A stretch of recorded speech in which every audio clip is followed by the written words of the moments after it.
Why can one negative comment erase 10 positive ones? That is honestly the central mystery of the human brain. Usually when we talk about a medical diagnosis, there is this expectation of absolute precision. It feels like engineering. Right. Very cut and dry. Exactly. Yeah. You fall off your bike, your arm swells up, you go in for an x-ray, and the doctor just points to that jagged white line on the film and says, there it is, Mm. a transverse fracture of the radius. Broken or not broken. Yeah, the binary nature of it is incredibly comforting. Because it gives us a specific enemy to fight, you know?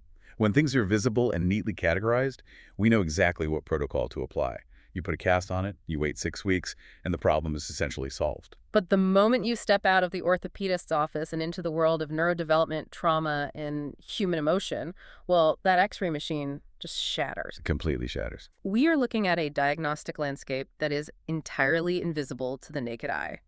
So, welcome to this custom-tailored deep dive.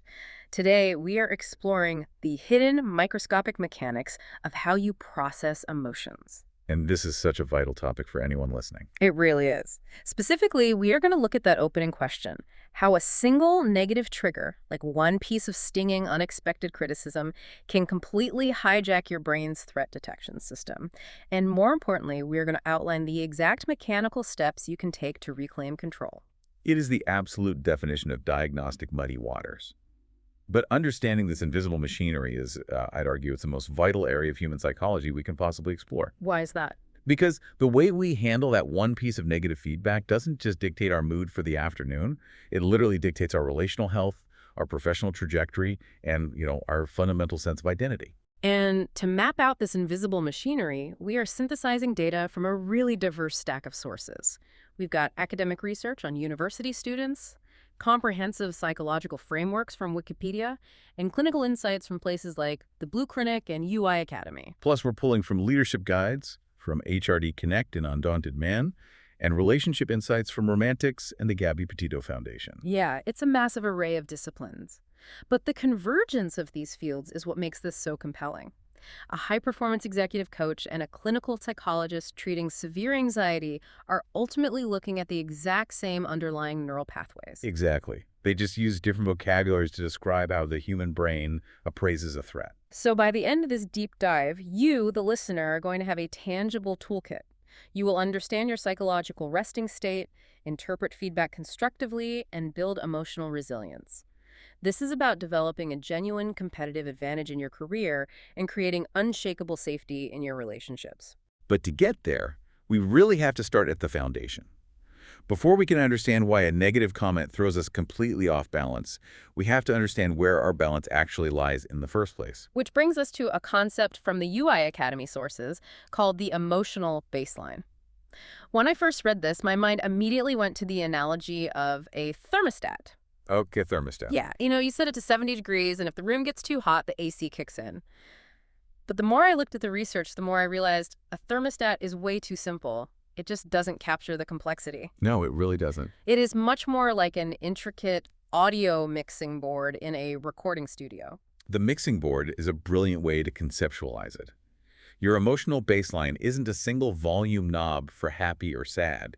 It's your ordinary, most frequent state when absolutely nothing special is happening. It's your mood and your body at idle. Right, at idle. And just like a mixing board, this baseline is determined by dozens of individual faders that are constantly being adjusted up and down based on your biology and your daily lifestyle. So we are talking about the fader for your sleep quality, the fader for your blood sugar levels, your hydration, and even the overall tone of your nervous system. And your daily habits, like screen time. All of it matters. And the danger of modern wellness culture is this pervasive myth that your baseline should be permanently pegged at ecstatic. Oh, like all the faders push to maximum joy all the time. Yes. And that is biologically impossible. Attempting it actually causes severe distress. A healthy baseline is simply a state of regulated neutrality. But what the UI Academy research points out is the mechanics of the feedback loop. Let's look at that feedback loop using that mixing board analogy again. Right. So if your sleep fader is pulled all the way down because you've had a terrible week of insomnia, your brain doesn't just accept that. It compensates. It cranks up the cortisol fader to keep you awake. Exactly. It floods your system with stress hormones just to keep you functional. But because the cortisol fader is now peaking in the red zone, the irritability channel is entirely distorted. Your baseline is now low, edgy, and highly reactive. And here is where the loop turns vicious, right? Yeah. A low baseline pushes you toward poor behavioral choices. Oh, absolutely. Because you feel awful, you withdraw from your friends. Because you lack energy, you skip the gym and eat highly processed sugar for a quick dopamine hit. And those poor choices feed right back into the system, pulling the physical faders down even further, which worsens the baseline again. It's just a cascading system failure. It really is. The UI Academy sources use a deeply relatable term for the early stages of this downward spiral. They call it comfort habit creep. Comfort habit creep. I mean, that sounds insidious because it doesn't look like a crisis. It looks like you just grabbing a bag of chips after a long meeting. Or mindlessly doom scrolling on social media for 45 minutes in bed instead of winding down. Right. It's when these small, numbing behaviors slowly mutate into your default response for regulating a wobbly baseline. And you don't consciously realize you were doing it. You aren't saying to yourself, I am emotionally dysregulated, therefore I will scroll. Your brain is just seeking a low-effort anesthetic to take the edge off. But the anesthetic requires a higher dose over time. That comfort habit creep is the silent precursor to what the clinical sources call burnout creep. Burnout creep is terrifying because burnout rarely happens in one explosive moment. It happens when exhaustion silently becomes your normal state. Your capacity for patience shrinks, your threshold for joy diminishes. And it happens so gradually that you don't even notice the walls closing in. You just wake up one day and think, well, I guess this is just how adult life feels. Precisely. So let's tie this back to our opening question about the negative comment. If your mixing board is completely distorted, if you are deeply in the throes of burnout creep, then a minor inconvenience isn't minor anymore. Not at all. If a coworker points out a small typo in your presentation and your baseline is regulated, you just fix it and move on. But if your baseline is depleted, that same comment is processed by a nervous system that is already preparing for a fight for survival. The criticism feels like a five-alarm fire because you are already standing in a room filled with gasoline. The comment was just the match. The UI Academy notes that the ultimate cost of this is flying blind. If you don't know where your baseline is set, you are condemned to chronic overreaction and terrible decision-making. You essentially become a passenger in your own life. Which is a terrifying place to be. But how do we actually read the mixing board? I mean, we aren't cyborgs. We don't have a digital readout on our forearms telling us our cortisol level. We don't have a digital readout, but we do have incredibly specific biological cues, provided we actually pay attention to them. This is where the clinical insights from the Blue Clinic transition us into the neuroscience of tracking. Right, the tracking part. In clinical psychology, there's a foundational phrase for this. Name it to tame it. Okay, I have to stop you there because name it to tame, it sounds like a bumper sticker you'd see on a school counselor's door. It sounds, I don't know, a little fluffy. I know it sounds incredibly fluffy, but it is actually rooted in hardcore neuroimaging. We have functional MRI scans that show exactly what happens in the brain when you apply this technique. Okay, let's look at the architecture of the brain for a second then. When you experience that negative trigger like the stinging email from your boss, the amygdala lights up. Yes, the amygdala is the ancient evolutionary threat detection center deep within the limbic system. And when it activates, it operates incredibly fast, completely bypassing logic. It sends a signal that says, we are under attack, prepare to fight or run. Because from an evolutionary standpoint, the brain doesn't distinguish between a lion rustling in the bushes and a sudden we need to toss message on Slack. That's wild. To the primitive brain, social rejection from the tribe meant exile, and exile basically meant death. So the threat to our identity feels like a threat to our physical survival. That is the exact mechanism. Now, the magic happens when you actively put words to the physical sensation. When you pause and say, my chest is tight, my jaw is clenched, I am experiencing a surge of defensive anger. What does that actually do, neurologically? You are forcing the brain to route electrical activity away from the amygdala and up into the prefrontal cortex. The prefrontal cortex is the rational, evolutionary, newer part of the brain right behind your forehead. It handles executive function, logic, and planning. So by forcing yourself to articulate the feeling, you are physically booting up the logical processor. Yes, and the brain scans show that as the prefrontal cortex activates, it sends inhibitory signals down to the amygdala. It literally acts as a neurological brake pedal. You are using top-down cognitive wiring to regulate a bottom-up emotional surge. That is fascinating. The mere act of observation changes the chemical reality of the observed object. And the sources from Be Well Bro outline an entire arsenal of digital tools designed specifically to facilitate this prefrontal activation. Right, we aren't just limited to carrying around a leather journal anymore. The digitization of emotional tracking is a massive leap forward because it removes the friction. Because when you are highly dysregulated, sitting down with a blank piece of paper can feel completely overwhelming. Exactly. What these apps do is provide structured scaffolding. Let's look at the mechanics of a couple of these because they don't all work the same way. The list includes things like Dailyo, Mood Notes, Reflectly, the iOS Health app, and MindDoc. Plus, e-moods and clarity for specific symptom tracking. Yeah. But let's contrast two very different approaches. Take an app like How We Feel. This is a nonprofit project co-founded by one of the original creators of Pinterest, and it's fully free, built in conjunction with Yale University researchers. Its primary mechanism is emotional granularity. Right. It doesn't just ask, are you good or bad? It forces you to select from a highly specific grid of emotions. Are you feeling alienated, apprehensive, or enraged? That granularity is crucial. The more precise the vocabulary, the more effectively the prefrontal cortex can categorize and downregulate the amygdala's response. It makes sense. It's the difference between hearing a terrifying, unidentified noise in the dark versus turning on the light and seeing it's just the cat knocking over a cup. Specificity kills the panic. Exactly. But then contrast that with an app like Mood Notes, which uses the framework of cognitive behavioral therapy, or CBT. Okay, how does that one work? It doesn't just ask you to name the feeling. It asks you to identify the thinking trap that caused the feeling. Are you catastrophizing? Are you mind-reading what your boss thinks of you? It forces you to actively reframe the thought. So both approaches are doing the same fundamental neurobiological work. They are forcing you to observe the brain as a machine rather than being swept away in the illusion that the emotion is absolute reality. That's a perfect way to put it. Okay, but I need to push back on this entire premise. Because there is a glaring paradox here. We just established that one of the faders on our mixing board that ruins our baseline is excessive screen time. Sure. The blue light, the constant dopamine hits from our phones, it all spikes our cortisol. So if I am pulling my phone out of my pocket 3 times a day to log how stressed I am, aren't these apps essentially the disease selling the cure? It's a really valid critique. I mean, am I just navel-gazing my way into a higher state of anxiety while staring at the very device that's causing it? It is a trap that many people fall into.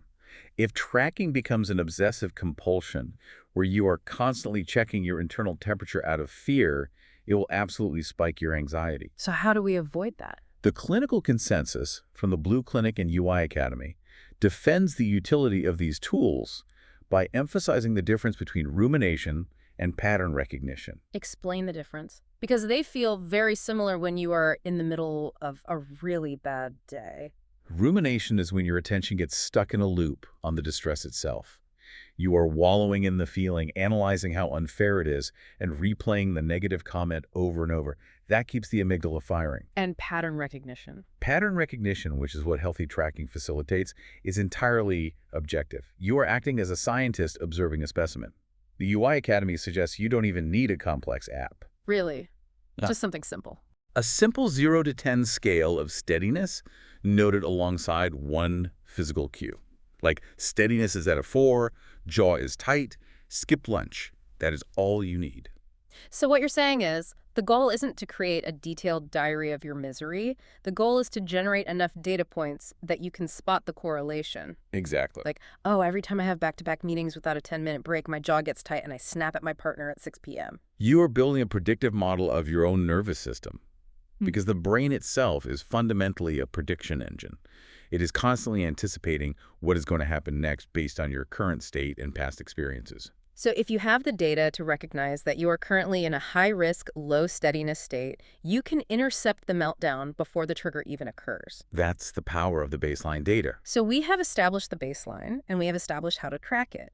But let's zoom in even closer Okay. and slow time down. Okay, let's slow it down. from the exact millisecond that a trigger occurs. Say, you open your phone and see a highly critical comment on a project you poured your heart into, what is actually happening under the hood? What is the sequential timeline of human emotion? This brings us to a foundational framework from the Wikipedia sources. It's called the process model of emotion regulation. The process model. Originally developed by James Gross, it is arguably the most important map of the emotional timeline we possess. It argues that an emotion isn't just a sudden explosion, it is a sequential, multi-step process. And because it happens in steps, there are distinct intervention points where you can alter the outcome. Exactly. The sequence has 4 stages: situation, attention, appraisal, and response. Situation, attention, appraisal, response. Let's really live inside these stages because the sources identify 5 different families of regulation strategies that map onto this timeline. This is the actual practical toolkit. The first stage is the situation itself, and the corresponding strategy is situation selection. This happens before the emotion even has a chance to fully form. It involves taking actions to either approach or avoid an emotionally relevant scenario. The classic example is a parent at a crowded supermarket. The toddler is exhausted, the fluorescent lights are buzzing, and the parent can see the baseline dropping rapidly. Right. Situation selection is abandoning the grocery cart and leaving the store before the tantrum begins. You simply remove the organism from the toxic environment. Exactly.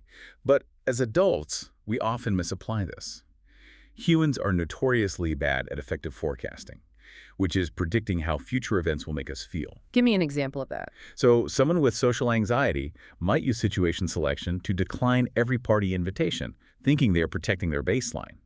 In reality, they're reinforcing their isolation, which ultimately lowers their baseline further. So if we can't always avoid the situation, or if avoiding it is maladaptive, we move to the next strategy: situation modification. If you are already in the situation, you modify the external physical or social environment to alter its emotional impact. Let's say you are in a boardroom, and 2 executives are getting increasingly hostile over a budget discrepancy. The air is incredibly tense. What do you do? You might use situation modification by injecting a carefully calibrated piece of self-deprecating humor, or literally standing up and opening a window to change the physical temperature of the room. You're manipulating the external variables to lower the collective threat response. That makes sense for external environments. But what happens when the situation is entirely internal?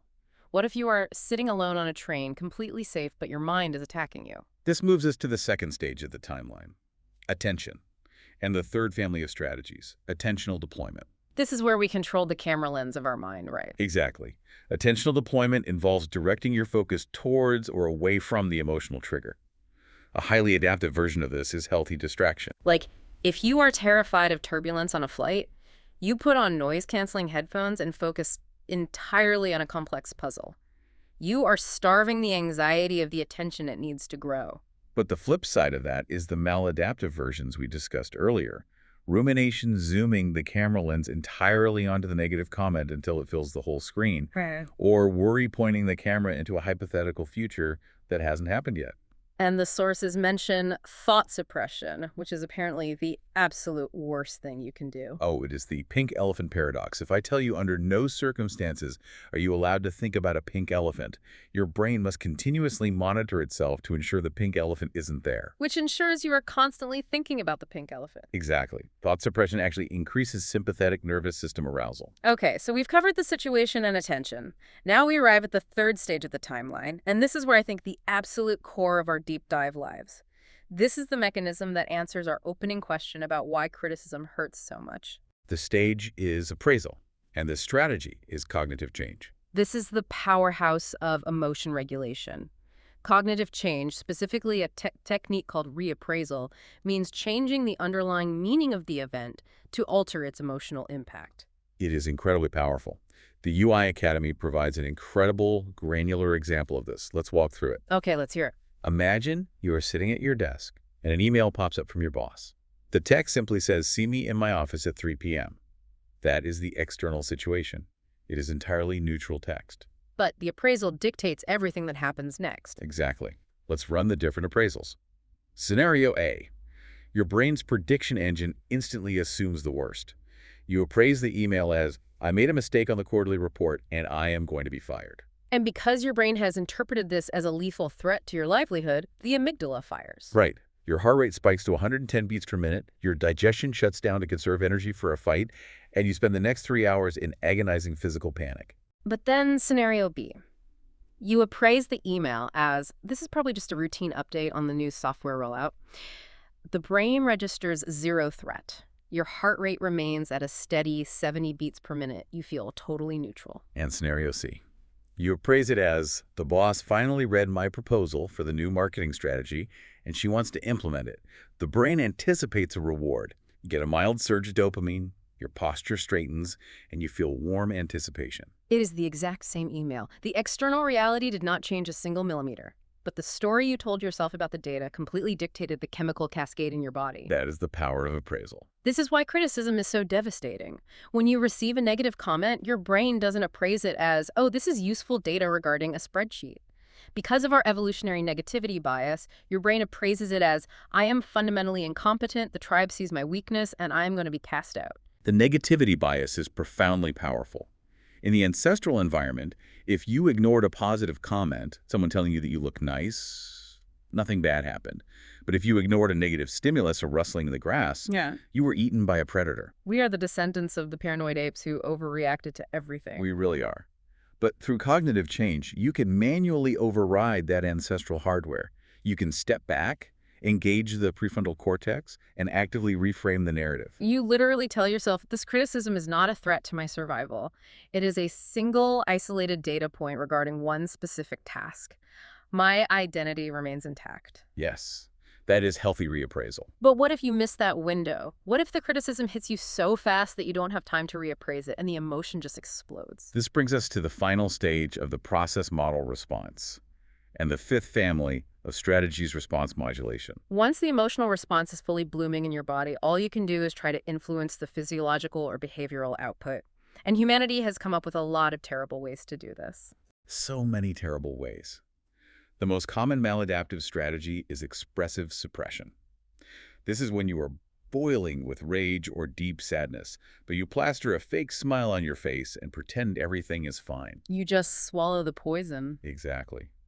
And the research is definitive on this. Expressive suppression is physically damaging. It increases cardiovascular stress, and worse, it causes profound social disconnection. Because humans are incredibly adept at microexpression reading, right? Yes. Even if you are smiling, the people around you can subtly sense the incongruence between your facial muscles and your autonomic nervous system. It makes them feel uneasy around you, which isolates you further. So what does healthy response modulation look like? If we can't suppress it, how do we metabolize it? Healthy response modulation relies heavily on physiology. It involves rigorous exercise, literally using the body's muscular system to burn off the accumulated stress hormones. Okay, exercise. What else? In some clinical cases, it involves pharmacology, like taking a beta blocker to stop the heart from racing during a public speech. But the absolute cornerstone of response modulation, heavily emphasized across both the Wikipedia and clinical sources, is sleep. Sleep keeps coming up. Why is it the master key to this whole system? Because of what happens during REM rapid eye movement sleep. Matthew Walker, a prominent sleep researcher, refers to REM sleep as overnight therapy. Overnight therapy, I like that. During REM, your brain strips away the visceral, stress-related neurochemicals from the emotional memories of the day. It downregulates the reactivity of the amygdala. So you wake up with the memory of the negative comment, but the physical sting has been neutralized. Exactly. But if you are sleep-deprived, the neural pathway connecting your prefrontal cortex to your amygdala is effectively severed. The logical brake pedal is completely disconnected. You are operating with an overactive emotional brain, incapable of utilizing any of the cognitive reappraisal strategies we just discussed. To understand how vital these mechanical systems are, we just have to look at what happens when they break down. The sources point to borderline personality disorder, or BPD, as the clinical extreme of response modulation failure. BPD is characterized by an agonizing inability to regulate emotional states, and neuroimaging provides a stark explanation for why. In individuals with BPD, we often see an exaggerated baseline response in the amygdala, but more importantly, we see impairment in the anterior cingulate cortex. Yes, the anterior cingulate cortex. What does that actually do? Let's break that down. Think of the anterior cingulate cortex as the brain's manual gear shifter. It is the structure responsible for facilitating the transition between the primitive emotional limbic system and the logical prefrontal cortex. It allows you to shift out of a high-stress gear and back into neutral. And in BPD. In BPD, that gear shifter is frequently slipping or stuck. The individual gets locked in the high-stress gear, unable to mechanically shift down, no matter how much they might want to. That reframes personality disorders entirely. It moves it from a moral failing or a character flaw into a purely mechanical neurological reality. It is entirely mechanical. And to give people a practical framework for maintaining that machinery, the clinical sources highlight a mnemonic from dialectical behavior therapy, or DBT. It is called ABC Please, and it functions as a daily checklist for response modulation. DBT was actually developed specifically for treating borderline personality disorder, but its tools are universally applicable for anyone looking to build emotional resilience. Let's walk through it. The first part focuses on psychological scaffolding. A is accumulate positive experiences. You have to actively schedule moments of joy to offset the negativity bias. Okay. D. B is build mastery. Engage in a hobby or task where you feel competent, which reinforces your sense of self-worth independent of external criticism. Love that. And C. C is cope ahead. If you know you have a hostile meeting tomorrow, you cognitively rehearse your emotional response today. And then the PLEASE acronym is basically the maintenance manual for the physical mixing board we talked about at the beginning. Physical illness treatment. Don't ignore a lingering infection because it drains your baseline. Low vulnerability, manage your daily stressors. Eating healthy, avoiding non-prescribed mood-altering drugs, sleep, and exercise. It sounds incredibly basic, but if you diligently maintain that physical baseline, you ensure that the anterior cingulate cortex has the biological resources it needs to actually shift gears when a crisis hits. You build the capacity to catch the emotion at the appraisal stage rather than constantly fighting for your life at the response stage. Exactly. So we have mapped out the internal dashboard, we understand the timeline, but this raises a huge developmental question. We aren't born with a fully myelinated prefrontal cortex. A newborn baby cannot use cognitive reappraisal to calm down when they're hungry. No, they certainly cannot. So how do we actually learn these skills? And more importantly, does our background or our environment permanently limit our ability to achieve psychological well-being? The developmental journey of emotion regulation is fascinating because it proves that this is a learned skill, not a fixed genetic trait. As you noted, infants have almost zero intrinsic regulation. They rely entirely on innate, reflex-driven physiological responses. They cry until their needs are met. Which means they rely entirely on extrinsic regulation from their caregivers. Exactly. When a parent rocks a crying baby or sings a lullaby or distracts them with a brightly colored toy, the parent is literally acting as the infant's external prefrontal cortex. Wow. The parent is providing the situation modification and the attentional deployment that the infant's brain cannot yet compute. I find that to be such a beautiful image. The parent is the external prefrontal cortex. But as we move into childhood, the training wheels start to come off. We begin learning what psychologists call display rules. Yes, display rules. This is the classic scenario of grandma knitting you an incredibly itchy, ugly sweater for your birthday. You learn very quickly that throwing the sweater on the floor and screaming is socially unacceptable. You learn to decouple your internal emotional state from your external behavioral response. You smile, say thank you, and put the sweater on. Ooh. You are learning rudimentary response modulation to maintain social harmony. And then adolescence hits, and the entire system gets flooded with hormones and a desperate need for peer validation. The adolescent brain is uniquely attuned to social evaluation. During this phase, the social context dictates almost everything.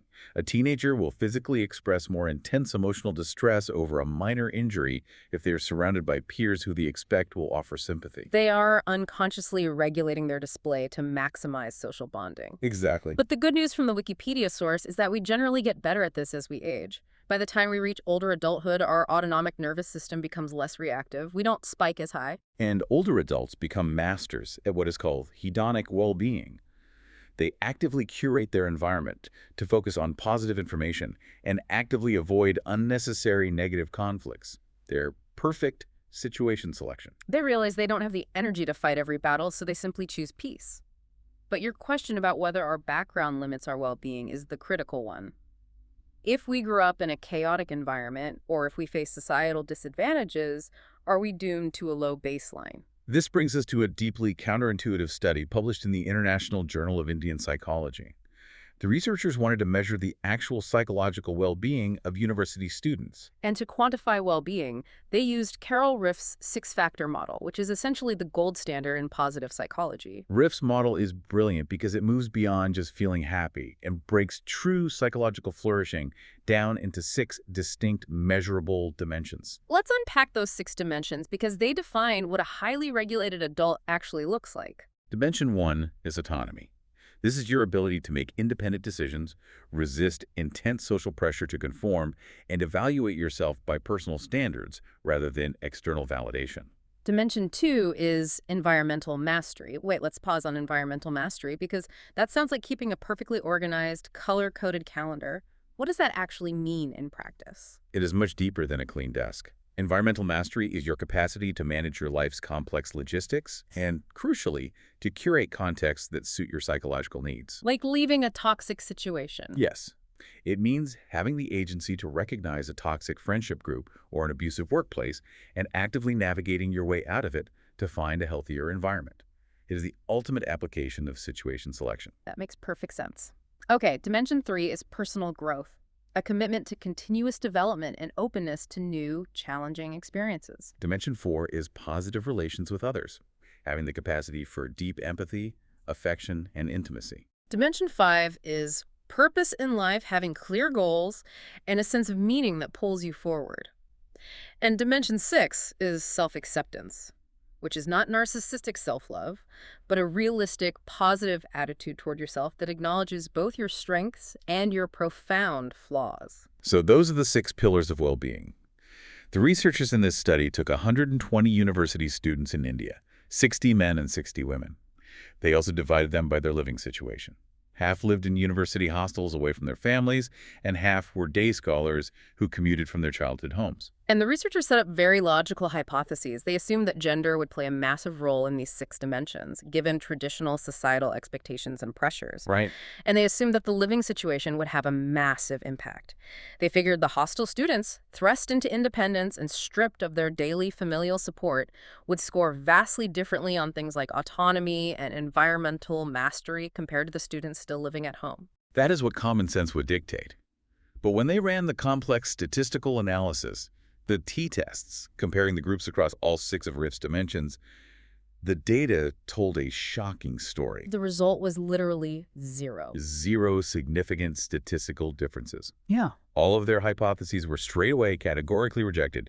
There was no measurable difference in the psychological well-being between the male and female students, nor was there any difference between the hostel dwellers and the day scholars. They were all hovering around the exact same baseline of well-being. Yes. When I read that, I was stunned. We are constantly inundated with narratives about how different environments, geographical locations, or gender roles fundamentally define our mental health. How is it possible that the data showed total parity? The researchers provided a very sharp sociological analysis to explain the null result. Let's look at the gender parity first. They point out that society is undergoing a massive gradual evolution toward gender inclusiveness. So the playing field is leveling? Exactly. Educational institutions and modern workspaces are increasingly giving everyone, regardless of gender, a more equal platform to voice opinions, pursue careers, and exercise independence. That societal leveling is directly reflected in the equalized scores for autonomy and self-acceptance. And what about the living situation? How does a student living alone in a dorm have the exact same level of positive relations and environmental mastery as a student living with their parents?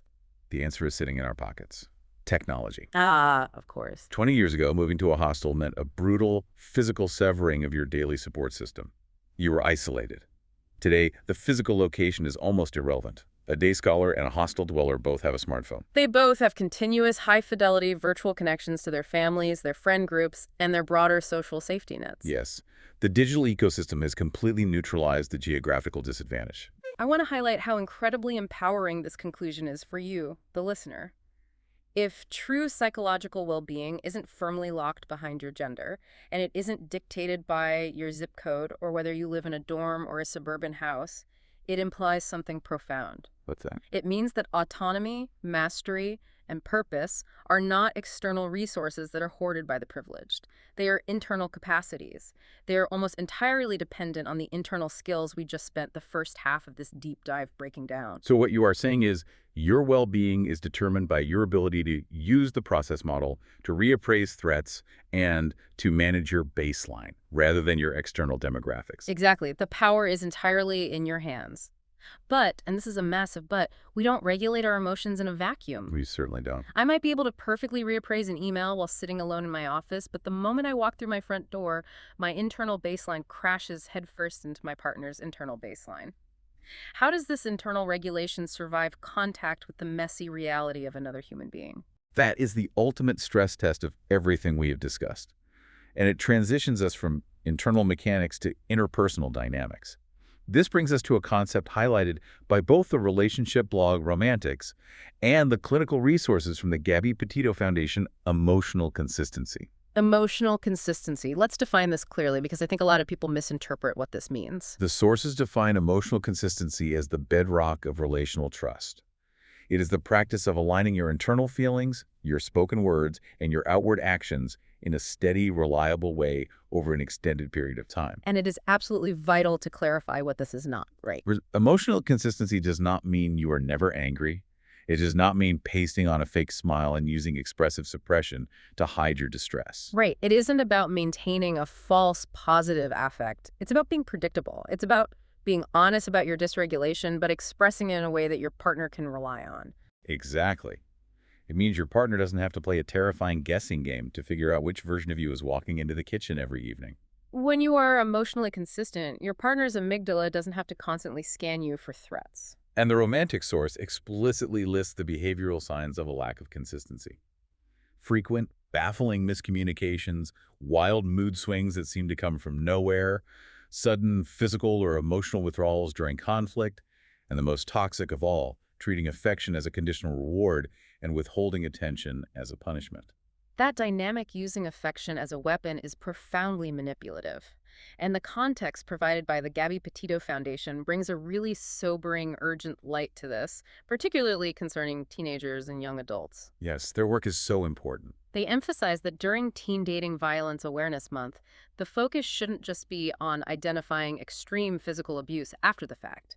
We have to teach young people what a healthy baseline actually looks like before the abuse starts. The great tragedy in adolescent relationships is how easily the developing brain misinterprets data.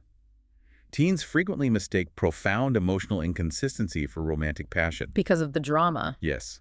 When a relationship is characterized by dramatic, unpredictable highs, the euphoric "I can't live without you" moments, followed by devastating silent lows, the sheer neurological whiplash makes the relationship feel incredibly intense and deeply important.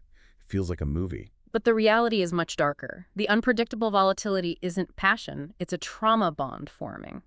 The foundation notes that this inconsistency actually trains the teenager to shrink. To shrink. That's a powerful word for it. Because they are terrified of triggering the next devastating low, they learn to suppress their own needs, silence their opinions, and constantly walk on eggshells just to maintain the fragile connection. They make themselves smaller to accommodate the partner's dysregulation. It is a devastating adaptation. And a huge litmus test for this dynamic revolves around boundaries. In an emotionally consistent, healthy relationship, setting a boundary does not threaten the structural integrity of the connection. Right, like if you say, I'm overwhelmed and I need some space tonight. Or simply, no, I don't want to go to that party. A consistent partner respects that.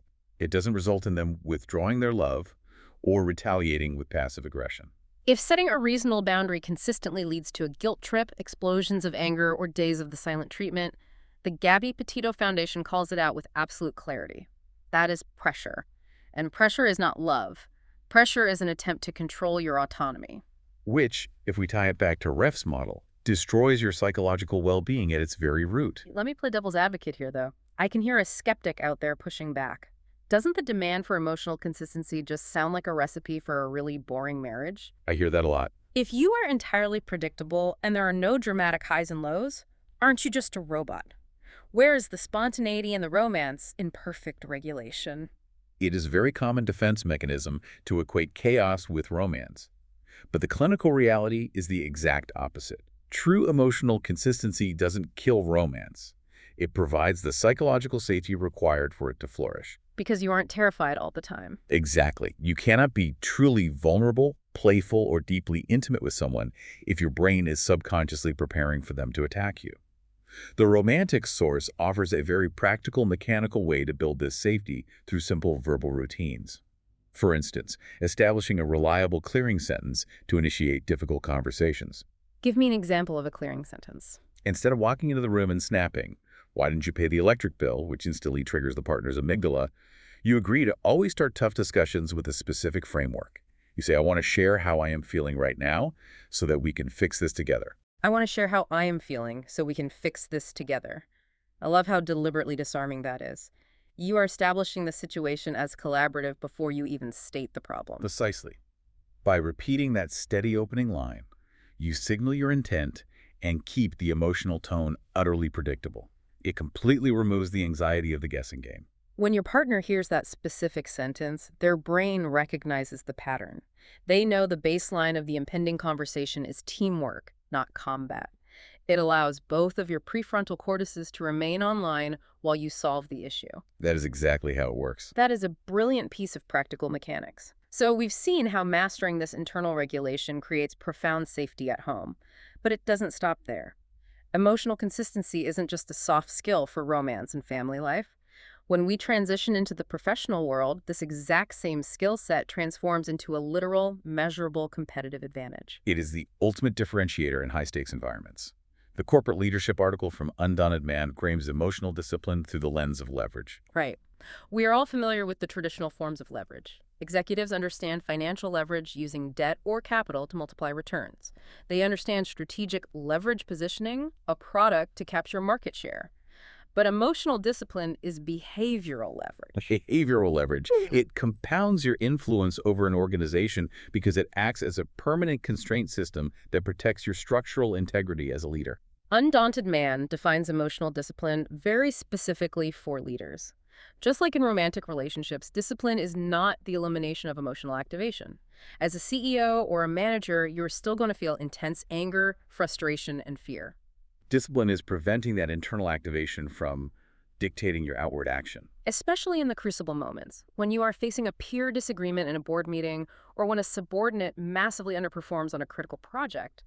Let's create a scenario to really visualize this. Okay. Imagine a VP of sales who just missed their quarterly revenue targets by 20%. The CEO is furious. The CEO's amygdala is screaming that the company is failing. What happens next? This is where we see the catastrophic cost of undisciplined activation. Let's look at the undisciplined CEO first. They feel the panic, and they let it dictate their action.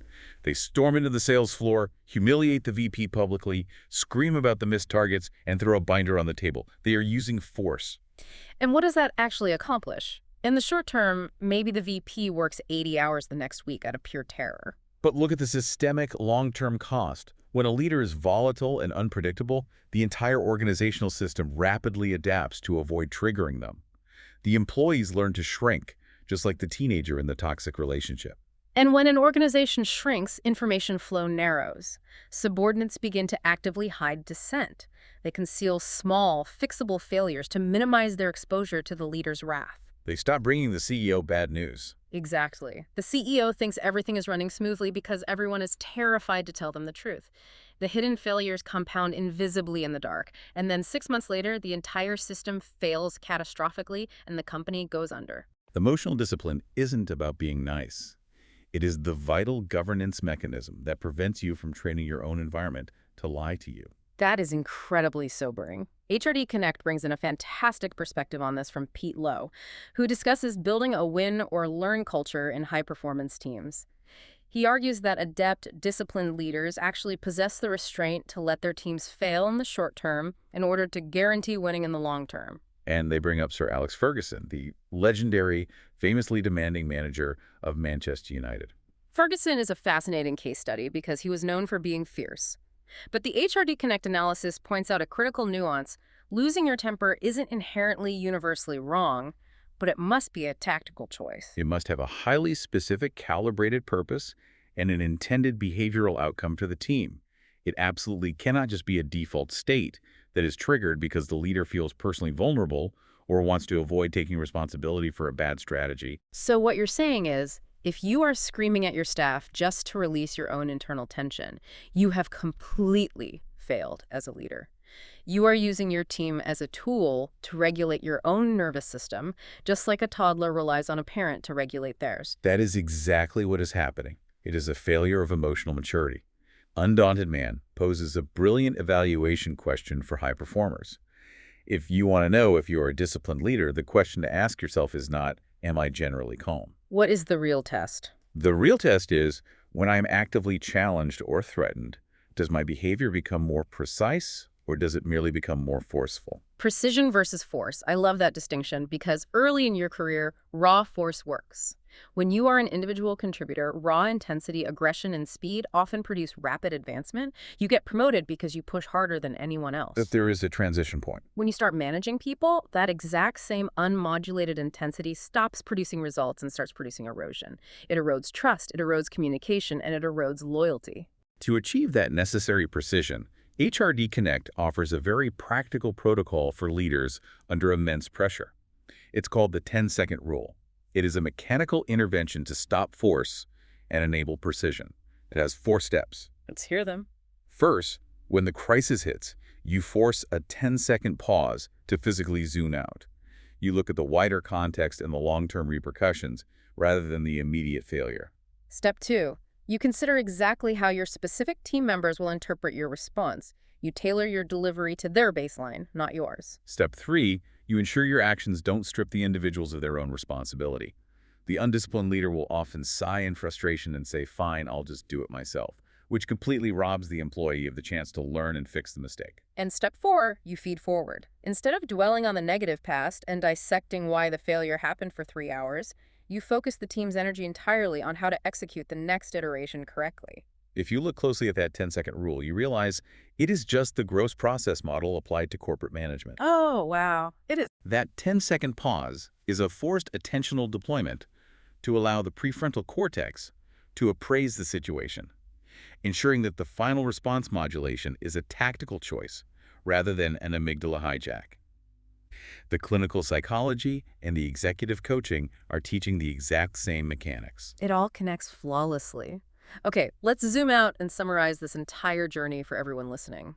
We started at the foundational level, defining your resting emotional baseline, that internal mixing board shaped by everything from your sleep hygiene to your unconscious habits. We explored the neuroscience of tracking that baseline, learning how simply naming your emotions engages the prefrontal cortex to turn down the volume on your amygdala. From there, we looked under the hood at the exact millisecond your brain encounters a threat like a piece of stinging criticism. We mapped the timeline of situation, attention, appraisal, and response. And we discovered that cognitive reappraisal is the ultimate tool for rewriting the stories our evolutionary negativity bias tries to tell us. We shattered the myth that your well-being is dictated by your gender or your living situation, proving that autonomy and mastery are internal skills available to anyone. And finally, we saw how applying this internal discipline creates profound, unshakable safety in your personal relationships and grants you massive behavioral leverage in your career. The overarching, unifying theme of all these diverse sources is agency. Emotional regulation is a dynamic, lifelong practice. Whether you are dealing with a hostile boardroom, a tense romantic conflict, or just the exhausting internal weather of your own mind, you are not a helpless passenger. You are not at the mercy of your amygdala. These are mechanical skills you can train. You absolutely have the tools to rebuild the machine. But before we wrap up this deep dive, there's one final, slightly unsettling thought experiment we need to mull over. It builds directly on what we discussed regarding digital emotion regulation, the mood tracking apps, and the way we increasingly use media and technology to soothe our baselines. Right. The Wikipedia sources noted the rising trend of outsourcing our regulation to our devices. We use algorithms to feed us content that numbs us, apps to tell us when to breathe, and digital environments to distract us from our distress. Exactly. And right now, we are still the ones initiating that process. But as AI and predictive algorithms become exponentially more sophisticated at recognizing our behavioral patterns, and let's be honest, they already recognize our patterns better than we do, could they eventually understand our emotional baselines more intimately than our own prefrontal cortex? That is a wild thought. Will there come a day in the near future where our emotion regulation is entirely, invisibly managed by an AI that subtly modifies our digital environments without us even asking? An AI that automatically changes the lighting on our smart screens, filters the tone of our news feeds, and manipulates the music in our headphones just to keep us perfectly regulated, perfectly placid, and perfectly docile. And if that day comes, what happens to our autonomy? That very first foundational dimension of psychological well-being that Carol Reif identified. If the machine takes over the job of acting as our prefrontal cortex, do we eventually lose the biological capacity to do it ourselves? It is a profound, open question about the future of human agency. And it's one we are all going to have to navigate very soon. Something to seriously think about the next time you instinctively open an app just to feel a little bit better. We started this deep dive talking about x-rays and broken bones. Unlike a fracture, you can't hold your emotions up to a fluorescent light and see a clean, simple line. The machinery of the human mind is invisible, it is messy, and it is endlessly complicated. But the next time you receive that one negative comment that threatens to erase all the good in your day, remember this: it is not a mortal wound. It is not a broken bone. It is simply an appraisal. And you, and only you, have the power to change it.